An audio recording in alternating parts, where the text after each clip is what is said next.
While there's still a lot of unknowns this year, one thing is for sure, that the snow is gonna fall, and Canadians are longing to hit the slopes.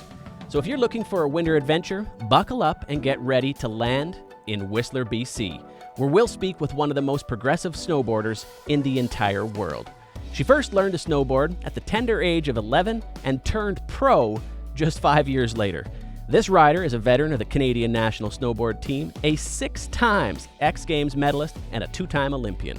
Her board has taken her across the globe and down the best mountains in Canada. Here to give us a guided tour is Spencer O'Brien. Thanks for joining me on the Northern Take, Spencer. Thanks so much for having me, John. All right, Spencer, we're going to talk about all the lovely places that you've been around this country of ours and around the globe.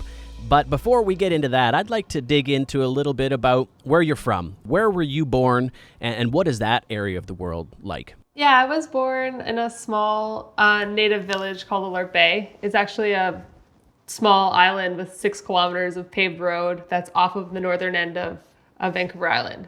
I think anyone who's been to Vancouver Island is like instantly affected by it. It's such a beautiful part of the world, and especially of Canada. But the North Island is still so like rugged and untouched. So I was born there and lived there till I was 4 years old. And then I moved to the main island and moved to Courtenay. Does Alert Bay actually have the world's tallest totem pole? Yeah, it does. It was like my claim to fame when I was a kid. I guess it still is. I still tell people, I'm like, you should go. It has the world's tallest totem pole. It was actually carved by a father and 2 sons. So I think that's really special about it as well. Well, that's got to be an inspirational type of a feature to grow up around. I mean, if people from Alert Bay can raise the world's tallest totem pole, then anything is possible. Did that have any bearing on how you looked at the world when you did leave Alert Bay? I guess it always felt pretty special to be from somewhere so small that had something that was the biggest in the world. It felt like kind of a cool claim to fame. But yeah, I think mostly coming from a small community, just, I don't know, it gave me a really strong anchor to like who I am and where I'm from. And when I was a teenager, like all I thought about was leaving the island. It's like all I wanted to do was move to Whistler and become a pro snowboarder and see the world. And I couldn't wait to get out of there. And I never thought that there would be a day where I like wanted to go home. And yeah, in the last handful of years, it's become very evident that the island is where I'll end up eventually. It's just when you come from that small, tight-knit community, it's like you crave it. And I want that same feeling for my children one day. You mentioned at the age of 4 moving to the mainland and spending time in Courtenay-Comox area is where you spent your formative years. How did you get introduced to the sport of snowboarding? Well, both my older sisters started first. My dad kind of gave them the choice of either snowboarding or getting a pair of race skis because we didn't have money for both. And both of my sisters chose snowboarding. So they started, and a couple years later when I was 11, my dad gave me the exact same choice, and I wanted to be exactly like my sisters. So he taught me and my mom, and then he taught himself. But before that happened, we actually... I was like struggling really bad with snowboarding. I like didn't like it. And I was like pretty good at skiing. So I kind of was like, I don't want to do this. I just want to ski again. Like this sucks. I'm not good at it. I keep falling down. And he was like, you got to stick with it. Like keep trying. And we went as a family to Sun Peaks to watch my older sister Megan compete. And I remember it was like the first run of the day. And we get on this like green run that's called the 5 Kilometer Run. It's like super long, easy run that goes like loops back and forth across the whole mountain. And the cat track. Basically. And I get like a couple hundred meters into this run and I like take my snowboard off and I start walking down the hill. And I'm like, I'm out.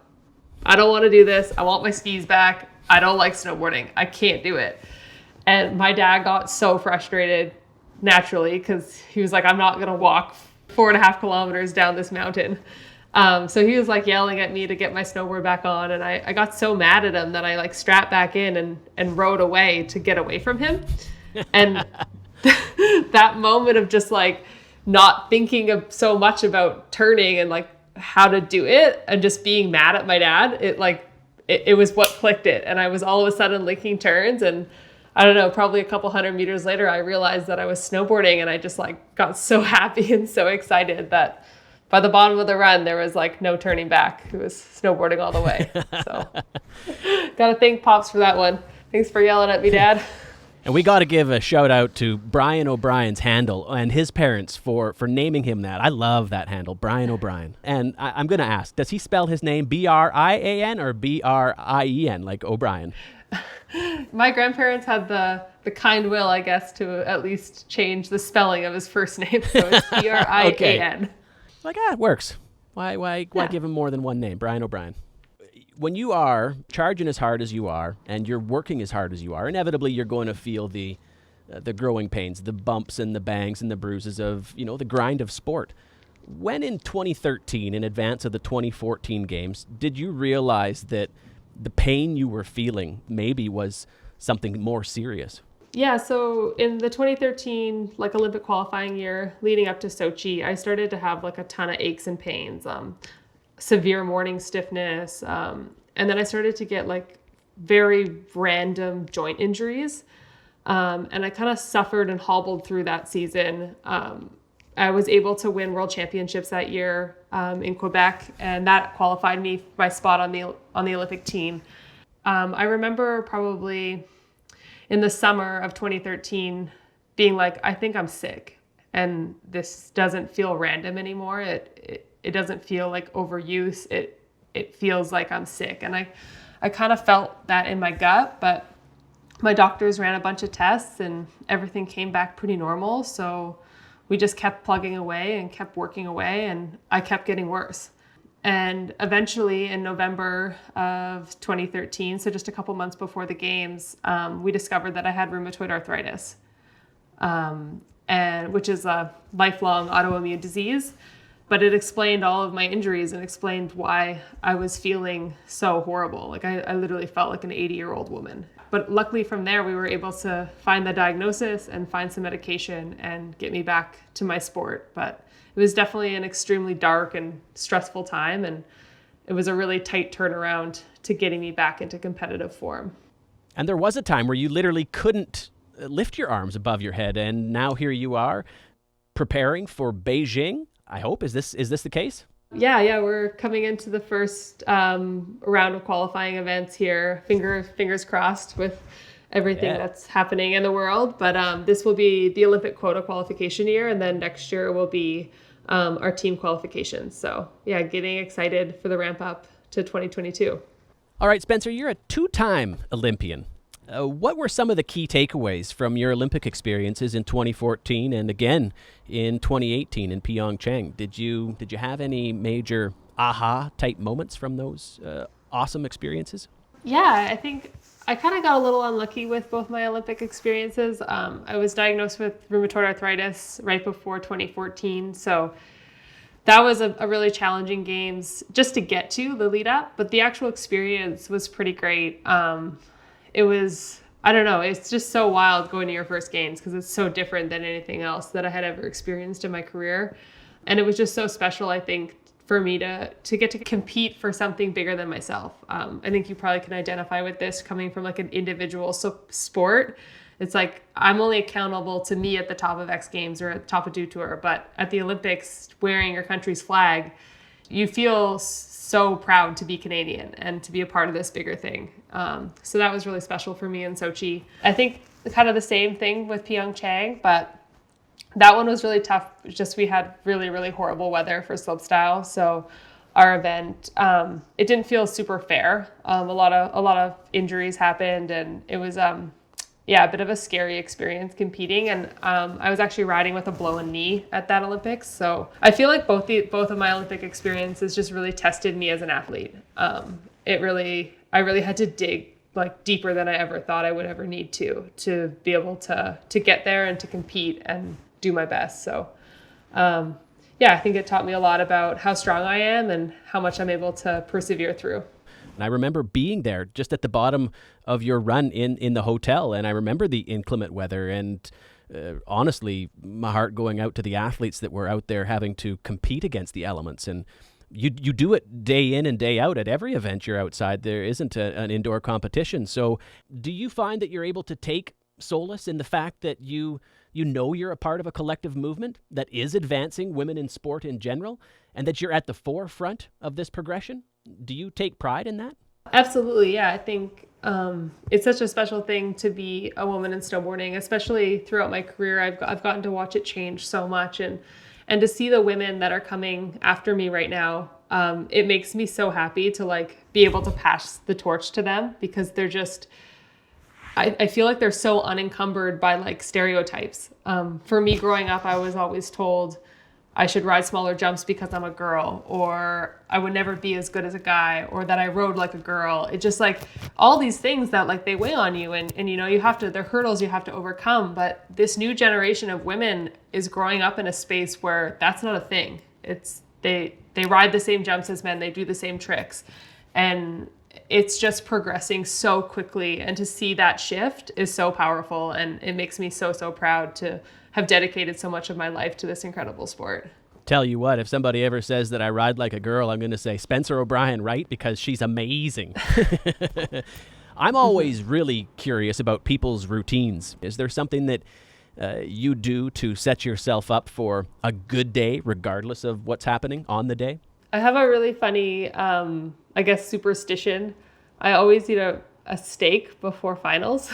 Like, I've eaten red. I love it. That's old school. I like that. Yeah, I've eaten red meat all over the world. It's a pretty funny one. I think a trainer when I was like 17 told me that I should have like lots of protein the night before, and it just stuck with me, and it started to become a superstition. So that's a really funny one. But kind of game day, the night before, I always like write down my run, and I write down the way that I want to feel, and actually kind of if I've been struggling with things, I kind of explore that, and I just make sure to get like those feelings and those thoughts onto paper and kind of like put them away so I can sleep. I mean, to this day, I still get butterflies at the top of every run.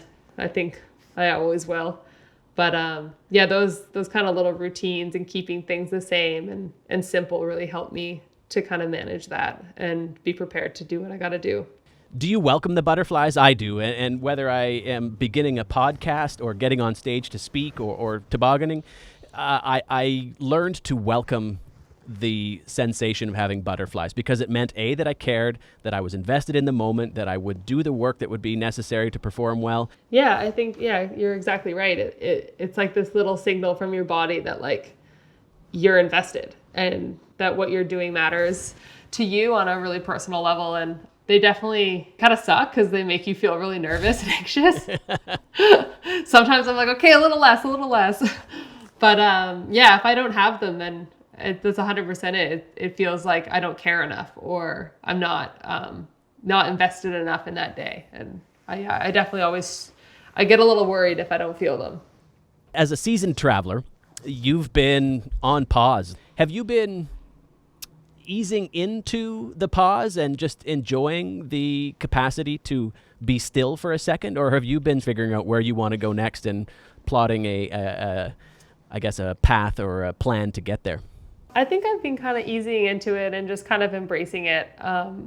I have traveled so much of my life. Like most of the time, if I was home for 2 weeks, that was a long time.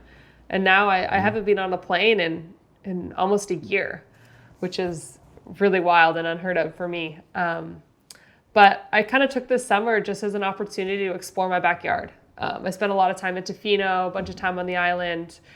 And yeah, just like really tried to be like, I come from one of the best places in the world, like, and I never get to enjoy it. So I'm just going to take this for what it is and enjoy a summer at home, which is great. You know, it was wonderful. And it really, I think, reignited my love for where I come from and made me realize that it's not always the best just to jump on a plane and run away. We got a lot of great things right here in our backyard.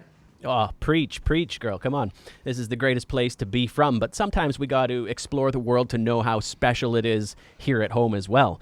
What makes the west coast of Canada, BC in particular, the special place that it is? The supernatural wonderland, I guess, as BC is sometimes referred to. I think it's just the access to so many different facets. Like you have the mountains, you've got the ocean, you've got the city. You have just a little bit of everything that's in such a close proximity. If you're someone who loves anything outdoors, like it's the best place to be. there's mountain biking, snowboarding, surfing, it's just hiking, like, and it's just, I don't know, there's something like so magical about this place. It's so beautiful, and I feel like it holds like a lot of power. I don't know, whenever I fly home and I see the North Shore Mountains and I'm coming into YVR, I feel like it's just so good coming back here. It doesn't matter where in the world I've been, I come home and I'm so grateful to be here. And I imagine that you've done lots of exploring. What is maybe the number one experience that you've had that you would recommend that Canadian travelers seek out at all cost here in BC? I think it's Haida Gwaii. It's almost indescribable. It feels ancient and powerful and untouched and so raw. And the people there are lovely. And the native heritage there feels very intact compared to a lot of parts of BC. So yeah, I think if you're someone who's into the outdoors, you're into wilderness, that would be like number one on my bucket list. I actually really regret taking so long to get up there because it's a wonderful place. I think it's just really important that if you plan a trip up there or to any area with like a smaller native community, like take some time to spend a day in the village and, you know, go visit their local cultural center or like have lunch at the local cafe, like meet some people and I don't know, I think you'll find you'll learn a lot more about the place because most of the time when I've gone to these villages, people are very chatty and they love to chat and share their stories. And yeah, and just take a minute to like experience those villages. And I think because they're a really important part of what makes Haida Gwaii so special. Well, and you've lived, you know, on the road, on and off for a good number of years now. And if you were able to, you know, I guess pick your places, spend a year on the road, and where would you spend your time around the world if you had 365 to sort of chart your journey and, you know, travel didn't matter. You could take a plane anywhere. A couple big ones on my bucket list are India and Peru. I've always wanted to go to Machu Picchu since like grade 7 social studies. Yes. Yeah, and it's just like one of those places that I haven't made it to yet. I mean, their summer is always during my busy time of work. So it might be one that I get to a little later in life, but that country just looks so stunning. And I've been to Chile before and I loved South America. And then India also, like I don't know, that country fascinates me and the food and the mountains. I would love to go spend like a good chunk of time there exploring and kind of immersing into that culture because it seems very, very beautiful and different from our own. And I don't know, everywhere. I just love traveling. I actually miss it so much right now, but I feel very lucky to be stuck in Canada, if you will. All right. You mentioned these two places. Is it the fascination with ancient cultures or is it just the scenery and the communities themselves? I think that's part of it for sure. I think especially coming from First Nations background, I have a very big interest in, I don't know, kind of Aboriginal culture and, and like kind of what was here before us. I think it's really interesting to see, and places like Machu Picchu that are from, you know, so many years ago that it's still there. That's something so interesting to me and so fascinating. And I feel like I haven't gotten to see very many places like that yet. So I think a lot of those ancient places are really on my bucket list. Oh, well, we're kindred spirits in that regard. And whether it's a far-flung places, Indigenous culture or our own, I have a great deal of love and respect and gratitude, I guess, is a good word for these cultures. And I had an Indigenous artist do a turtle and a thunderbird drawing for my helmet for the 2010 games, knowing that local legend states that a thunderbird lives up on top of Blackcomb Mountain. And I thought that I would cover all of my bases and pay respects to local legends and have this Indigenous art done on my helmet, because I have such a great deal of reverence for the culture. Is that something that's always been a part of your, I guess, conscious self?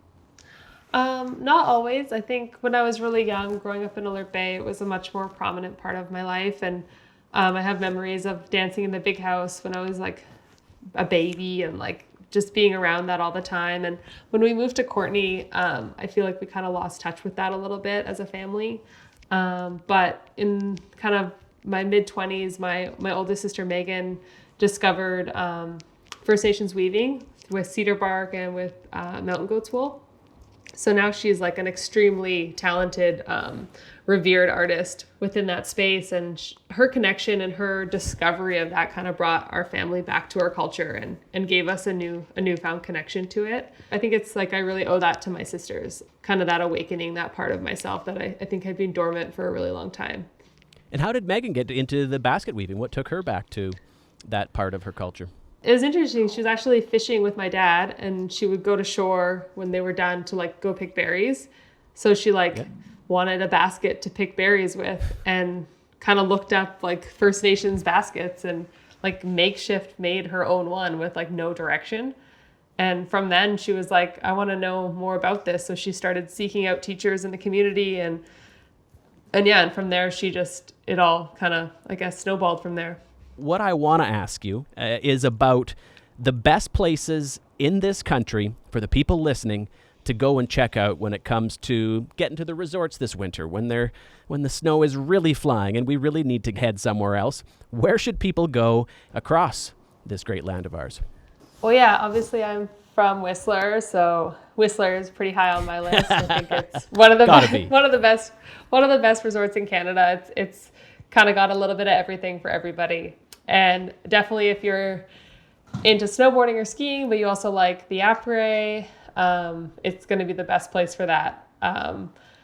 I think also BC in general is just like the best for skiing and snowboarding in this country, I think. And I really love Revelstoke. I think and Whitewater. Those are both a couple hidden gems if you've never been out there. And my personal favorite is Mount Cain on the island, which I'm probably going to get in trouble for even saying that because everyone from Cain wants it to be kept a secret.